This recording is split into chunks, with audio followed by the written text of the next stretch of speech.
Bienvenue à tout le monde. Je Eh, et ça propose y est, on est live. qu'on tombe directement dans le sujet du jour. Donc, comment vas-tu, mon cher François? Tout va bien de ton côté? Ben écoute, ça va bien, on est installé, le micro est là. Moi, je suis prêt à me régaler sur le problème Clone Graph. Exactement. Donc aujourd'hui, toujours dans notre série de problèmes de graphes. Donc, il y a 2 semaines, on s'est pris une petite fessée avec World Ladder 2. La semaine dernière, on a eu une séance assez productive sur World Ladder 1. Et cette semaine, problème de graphe toujours donc, clone graph, qui est donc essentiellement, pardon, de retourner une dite copie, donc une copie complètement séparée, une copie complètement nouvelle d'un graphe. Je pense que c'est un problème qui a des applications dans la vraie vie. Je pense qu'il y a aussi un petit intérêt à ce côté-là. Ce problème a l'air plutôt bien noté, 3000 sur 1500. Bon, c'est pas le mieux qu'on ait vu, mais ça a l'air correct. Et puis c'est un médium. Je pense espérons qu'il soit abordable et Mhm. qu'il puisse nous apporter de la joie et de la bonne humeur ce samedi matin, tout simplement. On se 1er mai. Euh, Exact. c'est vrai qu'en termes d'estimation, sur quoi on tablerait? Effectivement, les notés médium. Le problème en tant que tel, cloner un graphe, on peut se dire ça va vraiment être sur la data structure et le parcourir les nœuds Mm. euh, et, et mettre à jour la data structure de façon intelligente à chaque fois, enfin à chaque moment on parcourt le nœud. On parcourt un nœud.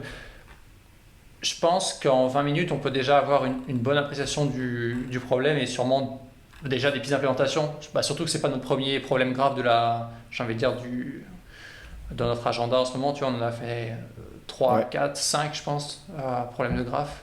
à peu près, ouais, effectivement. Et moi, je propose qu'on prenne 20 minutes pour la première partie et avec un petit point. Je pense pas qu'on aura complété l'implémentation, euh, Mm. mais allez, je pense qu'on pourrait tabler sur un 35 minutes, 40 minutes au total, tu vois. Ce serait l'estimation. Ok. Je pense que Ça c'est te va? relativement réaliste. Les seules choses auxquelles je pense qu'il faut qu'on fasse attention, c'est effectivement qu'on ait déjà une bonne idée de la méthode de copie. Et ensuite, éventuellement, de voir les data structures qu'il nous faut pour ça, quoi, tu vois. Est-ce qu'il faut Ok. utiliser une hash map? Est-ce qu'il faut utiliser une liste quelconque? Des choses comme ça. Moi, je pense que ça va être un peu mon raisonnement. Ça va être de regarder déjà comment je peux faire la copie et m'assurer que, par exemple, je ne duplique pas plusieurs nœuds plusieurs fois ou que je ne manque pas un nœud dans mon graphe. Puis, éventuellement, s'il y a genre des composantes qui ne sont pas connectées Hmm. dans ton graphe. Ouais. Et puis ensuite, éventuellement, si on a le temps, regarder éventuellement des optimisations de temps, de mémoire, quoi. Ouais, ok. Mais voilà. Bah écoute, Ça je va. propose que je mette 20 minutes au timer. Et puis c'est parti pour une petite séance de travail. Et ben, c'est parti. Hop.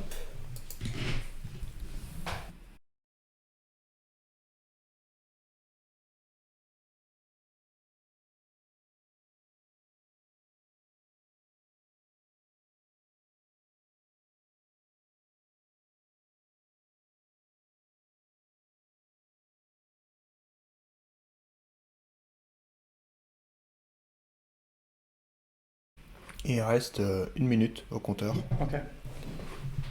Euh, Tu veux qu'on fasse un point maintenant? moi, j'aurais. Moi, je peux t'en dire où j'en suis, si tu veux. Ouais. Euh, J'aurais pensé que la solution était relativement simple, dans le sens que tu fais juste une DFS et tu maintiens à côté un dictionnaire Mhm. qui map les nœuds que tu veux copier aux copies que tu fais. Ouais. Euh, mais j'ai une explosion en fait, ça tourne indéfiniment. Ah, ok. Et donc je ne comprends pas d'où ça vient. Ok.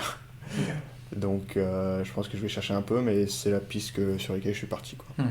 Ça marche pas. De mon côté, c'est similaire. J'ai pas encore implémenté. J'étais encore en train de drafter le truc. Ce que je souhaitais faire, c'était utilisé deux dictionnaires en fait. Faire une première BFS pour parcourir le, parcourir le graphe existant et populer un dictionnaire qui, pour clé, est l'index de chaque, enfin la valeur de chaque nœud et comme valeur la liste des valeurs de chaque nœud voisin et pas les nœuds en tant que tels. Et ensuite, je parcours les clés de ces dictionnaires graphes où finalement ce sont que des int et listes de int et pas int et liste de notes comme on a, enfin plutôt notes comme on a en input.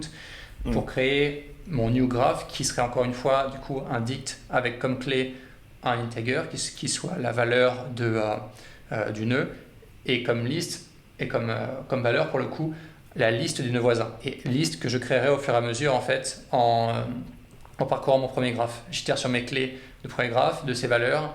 Si ces nœuds sont déjà présents dans mon deuxième graphe, parfait, je peux ajouter à la liste des nœuds. Sinon, je crée l'entrée associée et, dans mon nouveau graphe et je mets à jour l'entrée correspondant dans mon nouveau graphe pour la clé sur laquelle je parcours. Il y a quelques subtilités d'implémentation, donc je ne l'ai pas encore tout au juste sur papier. J'espère qu'en 15 minutes, je pourrai l'avoir. Ok, ça marche. On repart sur combien de temps Bah, du écoute, coup je remets 15 Ouais, minutes. ça m'irait bien ça. C'est parti. Ok.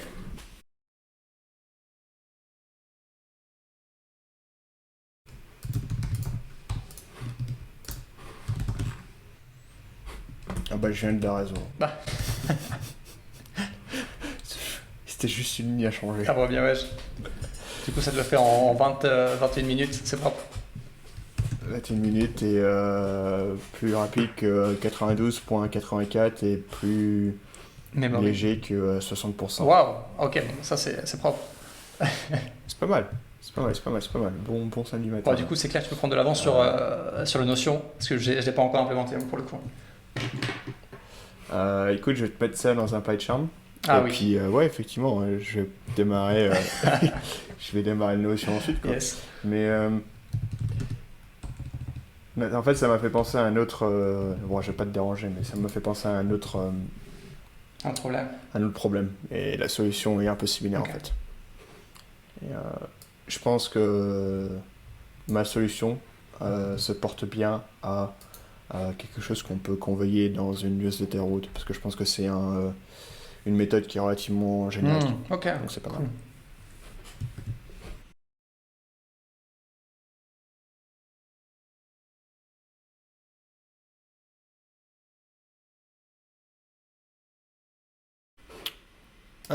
Le temps est écoulé. T'as Est-ce déjà- que tu en veux Non, je me suis pris une TLI, ne serait-ce que sur le test case. Donc je te propose qu'on passe au walkthrough quand même. Mhm. Puisqu'il il me faudrait plus de temps pour le roadmap, mais on a déjà passé suffisamment de temps additionnel pour moi. Donc je vais ouvrir mon PyCharm. Hop.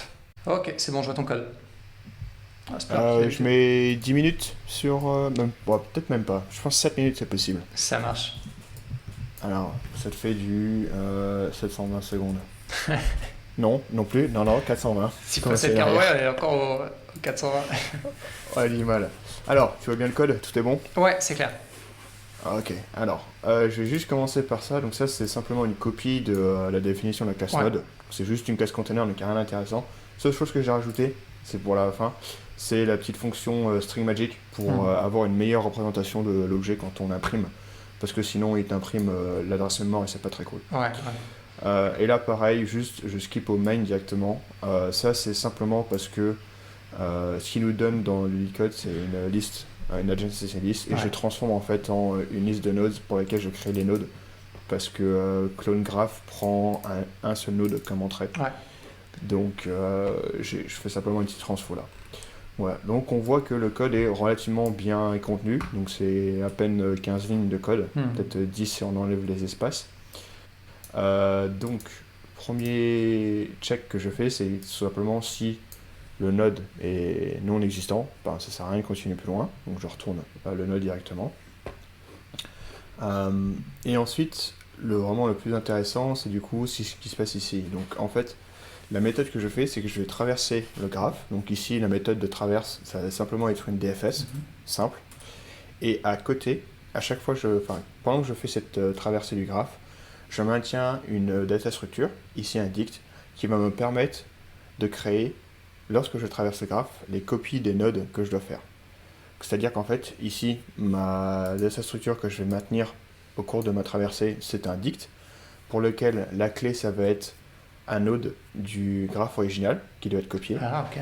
et la clé, ça va être, la valeur associée, ça va être le node que tu crées, donc la nouvelle copie en fait que tu crées. Ah, Ce qui fait que ok. c'est relativement simple à maintenir parce que c'est simplement d'un node original vers sa copie. Et à la fin, tu peux réutiliser en fait ça un peu comme un cache, ce qui fait que tu peux simplement retourner en fait la valeur d'un node original dans ton dictionnaire et ça va te retourner sa copie en fait. Ah, Ce qui est wow, relativement ok. clean. Ouais, c'est élégant. Ok. Et donc du coup, en fait, effectivement, la DFS est très simple parce que l'avantage de ce dict-ci, c'est qu'il me permet aussi de savoir quel node j'ai déjà visité. Donc là, j'évite effectivement les boucles. Donc au niveau de ma fonction DFS, si le node est déjà visité, donc je ne rentre pas dans cette condition, alors je retourne directement sa copie Ouais, ok. parce que je sais qu'elle existera dans ce dictionnaire visited. Sinon, je passe ici. Et donc je vais devoir créer une copie et ce qui est le plus important c'est de copier les voisins. Donc je commence par créer une copie, donc Mhm. c'est ce que je fais ici, donc j'appelle ma classe node et je passe la même valeur. Euh, Ça c'est quelque chose sur lequel je me suis fait piéger. Au début en fait ça je le faisais ici. Ouais. Et en fait je me suis rendu compte que ça ne marche pas parce que il se peut que quand on va itérer, enfin récurser plutôt dans cette DFS, il est possible que Ah, je tu fais tombe appel encore à.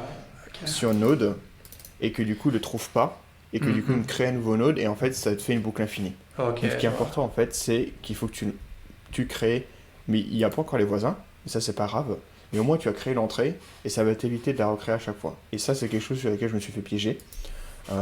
Et donc un petit coup d'œil la solution de Liquid m'a vu qu'effectivement il fallait juste que je bouge cette ligne de en dessous de la boucle des voisins à au-dessus et j'ai plus ce problème.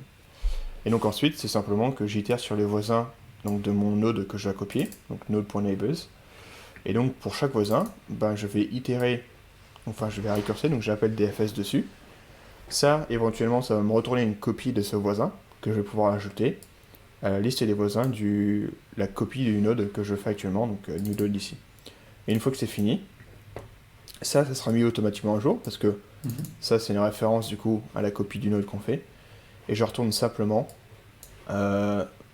la copie de new node. Je pourrais retourner new node ici, logiquement ça serait la même chose. Hein. Mais je retourne visited, ça marche aussi.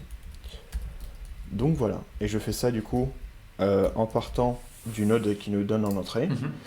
Et il n'y a pas besoin de faire autre chose parce qu'ils nous disent dans l'énoncé que le graphe est entièrement connecté, Ouais, qu'il n'y a pas de loop et qu'il n'y a pas de self-edge. Donc c'est vraiment très simple en fait au niveau du code.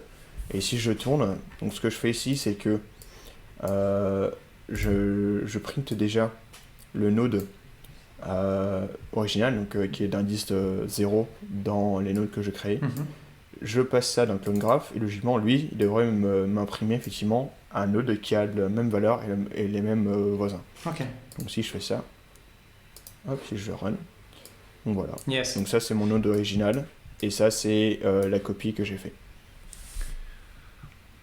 Voilà. Lourd. Ok. Et donc ça marche très très bien parce que si je te montre le soumission, tu vois que runtime de même pas 30 millisecondes. Bah, je vois pas quasi soumission, on est juste en partage de application. PyCharm. Ah pardon. Mais bon, ouais, bah, je comprends, c'est élégant parce que t'as qu'un dictionnaire supplémentaire finalement, t'as qu'une data structure et qui joue deux rôles en fait. qui joue deux C'est ça rôles, qui est bien. c'est ça qui est hyper fort. Ouais, ok. Tu vois, Ok. parce qu'elle te garde à la fois trace des nodes que tu as déjà visités Ouais. dans ta DFS, ce qui évite de faire une boucle infinie, et elle te garde aussi les références des nodes que tu as déjà copiées. Ouais, en même temps, c'est Et ta les variable copies d'état que tu mets et à les jour au fur et à références vers mesure ces de ta- copies. Voilà. Ok. Donc c'est relativement efficace. Hein. Ok, ouais, pour moi, la magic est vraiment dans la ligne 23. Et ligne 23, elle a placé correctement par rapport à ligne 20. C'est hyper fort. Voilà, c'est ça. C'est ça qui est important. Ouais. Si t'as ça, bah écoute, ouais, le code est relativement euh, clair et presque. Il s'explique tout seul, quoi. J'ai envie de dire, tu vois. C'est clair. Donc voilà Non, belle presse, hein. Merci. pour ma solution. Ok, bah c'est parti, 5 minutes. Ça marche. Donc dans l'idée, ce que je proposais de faire, c'était de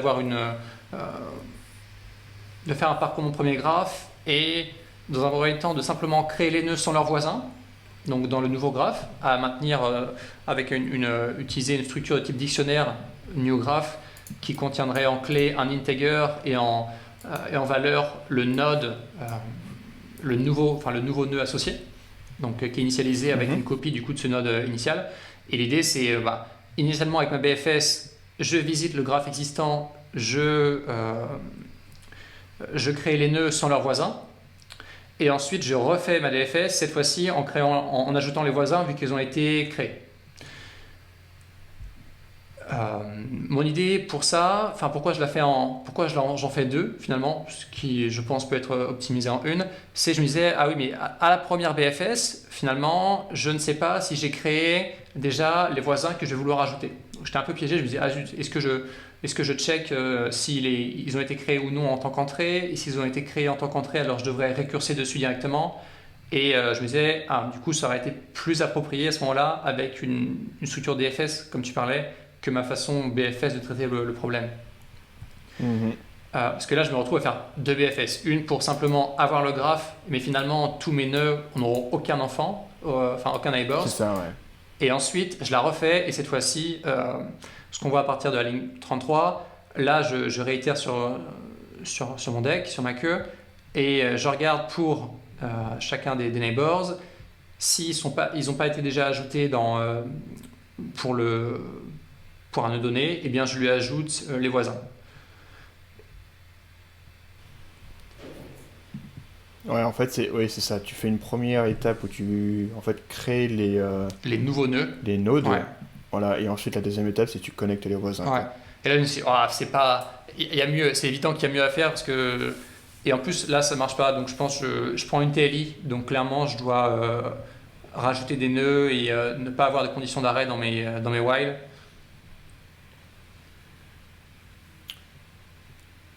Je suis curieux de pourquoi la BFS à la place de la DFS, ici.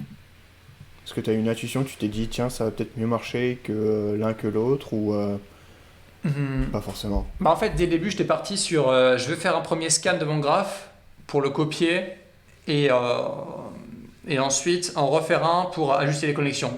Et dans cette perspective-là, pour moi, BFS et DFS étaient équivalentes puisque je me disais j'allais faire deux parcours dans tous les cas. D'accord. Et je me dis, je vais pas tilter, il y en a une qui est plus pertinente que l'autre en fait. Ok. Effectivement, logiquement c'est valide aussi, mais je me dis que tu dois peut-être te choper une... Est-ce que tu as testé sur le test case numéro... Alors j'ai fait que celui qui propose en input là. Alors numéro 4, où il y a que deux nœuds. Tiens, je vais la regarder, je vais le faire. Hop, description. On a quoi le numéro 4? Ah oui. Et à la limite, tu peux tester aussi le 3 et le 2, qui sont en fait où tu as genre 0 node, 1 node ou 2 nodes, juste pour voir si ça passe ou pas. Quoi. Ah, bien vu. Ça marche. Je pense que je vais débugger avec ça, effectivement. Parce que tu vois, dès le cas exemple 4, avec deux nœuds et un seul lien, TLI. Ok. Hop. Donc bon, voilà, pas plus de choses à dire dessus. Là, clairement mauvaise intuition, puisque le red flag, je pense, ça aurait dû être de « Ah, là, je suis en train de proposer une solution dans laquelle je fais deux BFS pour mettre à jour une même structure de données. Il y a forcément moyen de mieux faire. » Et ça aurait dû être l'origine d'un pivot, je pense, dans mon implémentation. Où tu vois en interview, tu te dis, je pense à ce moment-là, tu sais que tu vas dans un puissant fond, soit tu prends un stop et tu dis bon là je me rends compte que ça va pas marcher et tu ouvres la discussion avec l'intervieweur, soit l'intervieweur te dit est-ce que tu as vraiment besoin de 2 BFS ou de 2 DFS. Je pense que si on joue le rôle de l'intervieweur, les questions qu'on pourrait poser au candidat, c'est pourquoi BFS à la place de DFS, pour essayer d'avoir un peu d'intuition sur le raisonnement. Et puis pourquoi 2, est-ce que tu pourrais pas en faire une seule par exemple, tu vois. je pense que les deux questions-là sont celles que, un, idéalement, le candidat devrait se poser lui-même, Ouais. et deux, qu'un bon intervieweur devrait poser, quoi, au candidat s'il voit qu'il part sur un chemin un peu épineux, quoi. Ouais, je suis d'accord. Je suis d'accord. Ok, bon bah écoute, moi c'est tout pour moi pour ma présentation de Clone Graph. Euh, je la Ok. reprendrai. Du coup, pour la suite, je trouve il était pas mal. Hein. Il est vraiment. Ils ont été durs à la notation, Il est... qui est la moitié qui est voté négatif. Puisque. C'est vrai qu'ils ont été un peu durs sur les pouces négatifs, là. Pas top, tu vois. Mais alors, est-ce qu'on veut continuer dans les graphes? Est-ce qu'on veut se faire un contest pour la semaine prochaine? Ah ouais, ouais, je suis chaud pour un petit contest. Ça fait quoi? 5 problèmes de graphe là d'affilée? Ça peut être pas mal de faire un contest pour revenir Ouais. peut-être sur des questions de dynamic programming qu'on a fait pas mal. Parce qu'en plus, ta solution finalement, c'est avec l'approche de cacher le résultat, on peut dire que c'est une forme de DP quoi. C'est un petit peu de la mémorisation, ouais, tout à Ouais. fait. Ouais, ouais, exactement. Ah, stylé. Donc, il y a un peu de valeur là-dessus. Écoute, je suis sur la page des contests. Bon, de toute façon, il y en a un autre qui va Sur arriver les d'ici la semaines. semaine prochaine. Donc, voilà, il n'y a pas trop d'autres choses à dire. Hein. Je pense tout simplement qu'on peut se dire on fait soit le 238, qui est le contest le plus récent que je vois actuellement. Ouais. Sinon, on fait le 239 qui devrait arriver aussi d'ici la semaine prochaine, quoi. Ouais, bah ça me va, écoute. Voilà. 238 ou si le 239 est sorti, on part sur le dernier. C'est très bien. Parfait. Et ben sur ce, je pense que c'est une petite fin d'une séance relativement courte, Ouais. mais plutôt droite au but. Merci à nos auditeurs, peu importe le nombre, peu importe votre parcours. J'espère que cette petite séance vous a plu. Et puis du coup, ouais, on se retrouve la semaine prochaine, Ouais, ramenez vos potes pour le challenge. 9h30. Voilà, ramenez vos potes, posez-vous avec un café si vous voulez, et puis on enchaînera dans la joie et la bonne humeur pour samedi prochain, donc le 8 Ça marche. mai. Allez, bye bye. Tchuss. Allez, ciao tout le monde.